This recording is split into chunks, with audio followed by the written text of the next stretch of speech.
चला सुरुवात करूयात या महाभारतामध्ये नेमकं काय घडतंय बघा। निवडणुकीच्या रिंगणामध्ये बघा मुंबईतील कोस्टल रोडच्या उद्घाटनावरून राजकीय श्रेयवादाची लढाई चांगलीच रंगली आहे।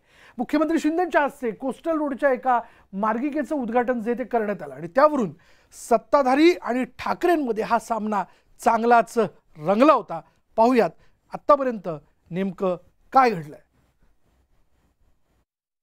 केलेल्या कामाचं श्रेय द्यायला त्याला मनाचा मोठेपणा लागतो। कद्रू वृत्तीचा माणूस कधीच देऊ शकत नाही।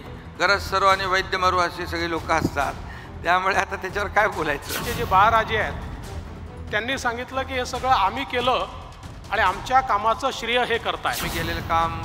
आम्ही केलेलं काम काय त्याच्यात तुम्ही अडथळे किती घातले, स्पीड ब्रेकर टाकले। याचं भूमिपूजन करायचं होतं, रातोरात भूमिपूजन ठरवलं आणि मी मुख्यमंत्री होतो, मला भूमिपूजनाला देखील उद्धवजींनी बोलवलं नाही।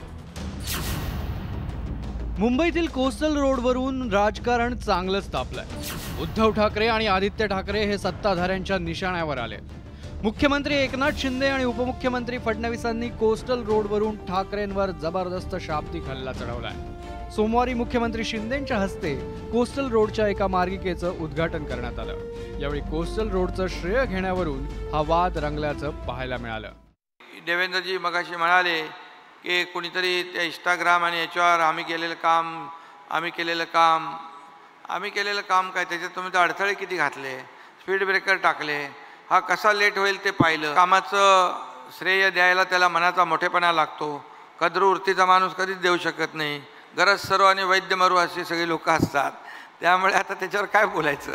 कोस्टल रोडच्या उद्घाटनापूर्वी शिवसेना उद्धव बाळासाहेब ठाकरे पक्षाकडून सोशल मीडियावर एक व्हिडिओ शेअर करण्यात आला होता। त्यामध्ये कोस्टल रोड हा उद्धव ठाकरेंचा ड्रीम प्रोजेक्ट असल्याचा दावा करण्यात आलाय।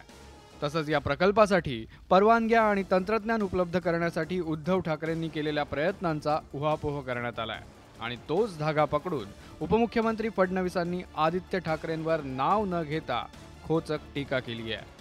आणि सोशल मीडियावर असं बघायला मिळालं की उबाठाचे जे बाळराजे आहेत त्यांनी सांगितलं की हे सगळं आम्ही केलं आणि आमच्या कामाचं श्रेय हे करतायत। शेवटचे मुख्यमंत्री UPAच्या काळातले महाराष्ट्रातले होते, त्यांना ड्रीम प्रोजेक्ट म्हणून दिल्लीला जाताना बघितलं।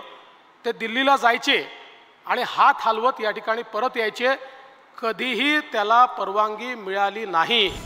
एकीकडे ठाकरेंनी व्हिडिओच्या माध्यमातून कोस्टल रोडचं श्रेय घेण्याचा प्रयत्न केला, तर दुसरीकडे फडणवीसांनीही कोस्टल रोडचं श्रेय आपलंच असल्याचं सांगितलंय। सगळं करून मी आणलं आणि ज्या वेळेस याचं भूमिपूजन करायचं होतं, रातोरात भूमिपूजन ठरवलं आणि मी मुख्यमंत्री होतो, मला भूमिपूजनाला देखील उद्धवजींनी बोलवलं नाही। पण आम्ही त्याच्यामुळे श्रेयाकरता आम्ही कधी लढलोच नाही। कोस्टल रोड हा मुंबई महापालिकेचा महत्त्वाकांक्षी प्रकल्प मानला जातोय। उद्धव ठाकरेंनी मुंबई महापालिकेच्या माध्यमातून हा प्रकल्प सुरू केला होता। पुढे महाविकास आघाडीच्या सत्तेत त्याला गती देण्याचा प्रयत्न झाला आणि आता शिंदे सरकारनं ऐन लोकसभा निवडणुकीच्या तोंडावर कोस्टल रोडची एक मार्गिका वाहतुकीसाठी खुली केली आहे। कोस्टल रोडचं काम अपूर्ण असताना निवडणूक डोळ्यासमोर ठेवून सत्ताधाऱ्यांनी घाईघाईत उद्घाटन केल्याचा आरोप ठाकरेंच्या पक्षाकडून करण्यात आला होता। आता उद्घाटनाच्या निमित्तानं सत्ताधारी आणि ठाकरेंमध्ये कोस्टल रोडवरून श्रेयवादाची लढाई रंगल्याचं पाहायला मिळतंय। Bureau report, news 18 Lokmat.